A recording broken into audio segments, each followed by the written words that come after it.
My name is Arthur Bell. I'm 83 years old. I don't say that with pride or sadness anymore. It's just information now, like the weather. I'm recording this late at night. Not because it's dramatic, but because nighttime doesn't interrupt you. It lets you finish a thought before it moves on. There are things you carry your whole life without realizing the weight of them. And then there are things you put down once and never pick up again. This story starts with a train, not a tragic one, just an ordinary train on an ordinary afternoon with ordinary people pretending they weren't watching each other. I remember the sound of the doors closing, that heavy final sound. I was already seated when I noticed the space beside me felt different, lighter. That's when I realized something was missing. At the time, I thought it was small. I told myself I'd sort it out later. I always told myself that. I spent most of my life believing later was a dependable place. I grew up in a house where nothing important was discussed.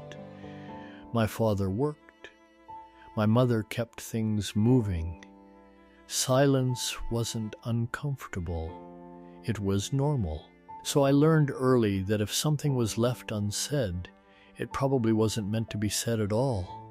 I carried that belief into everything. My marriage, my friendships, my work, especially my work. I worked as an electrical engineer for over 40 years. Precision mattered. Timing mattered. Emotion, not so much. People trusted me because I was reliable, steady. I mistook that for being understood. My wife, Margaret, used to ride the train with me sometimes when we were younger. We'd sit side by side, not talking much. I thought that was comfort. She would watch people. I would watch the stations pass. There was one afternoon, clear in my mind now, when she brought something with her. A small envelope, plain. No writing on it. She kept her hand on it the entire ride. I noticed. Of course I noticed. I didn't ask. When we stood to leave, the train jerked slightly. She reached for balance. The envelope slid from her lap onto the seat. I stepped off first. By the time I turned around, the doors were closing. I saw the envelope still there. I didn't shout. I didn't wave. I didn't stop the doors. I assumed she'd grab it. I assumed a lot of things. The train pulled away. Margaret never mentioned the envelope again, neither did I. At the time, it felt like nothing. Now, it feels like the beginning of everything I didn't understand yet. Margaret died 12 years ago, quietly, in her sleep. People say that's a blessing. I don't argue with them. But quiet deaths leave loud rooms behind.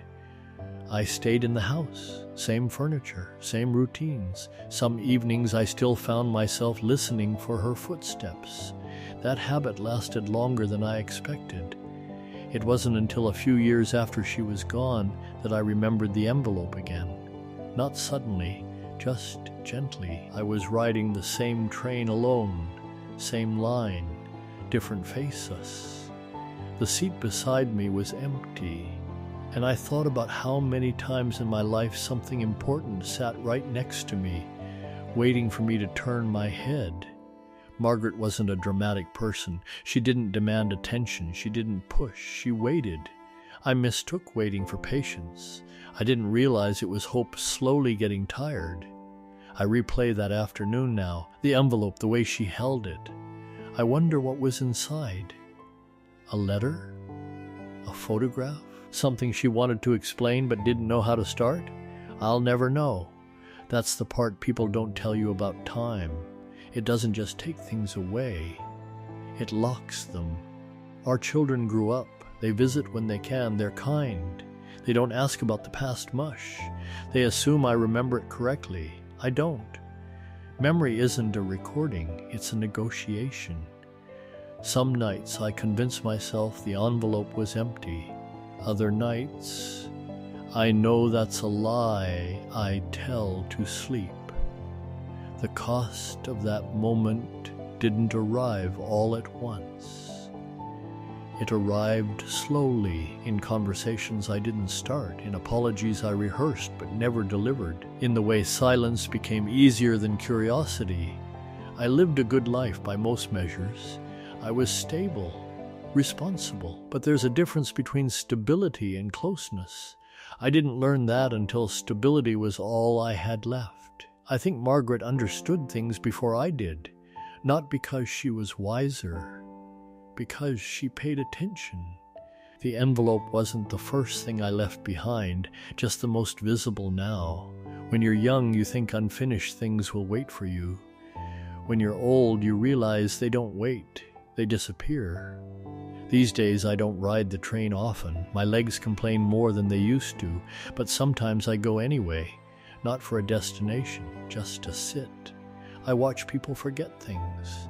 Scarves, books, a glove. I never see anyone leave behind what actually mattered to them. Those things don't look important at the time. If I close my eyes, I can still see the envelope on the seat.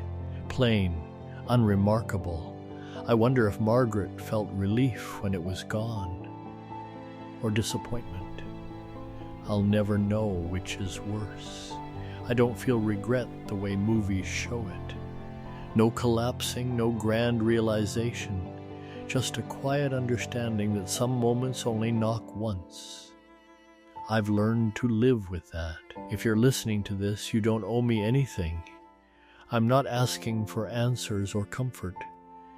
I just wanted to say this out loud once, before my own train reaches its final stop. If you want to sit with this story for a moment, or leave a thought behind, you can. And if not, that's all right too. Some things are meant to be carried quietly.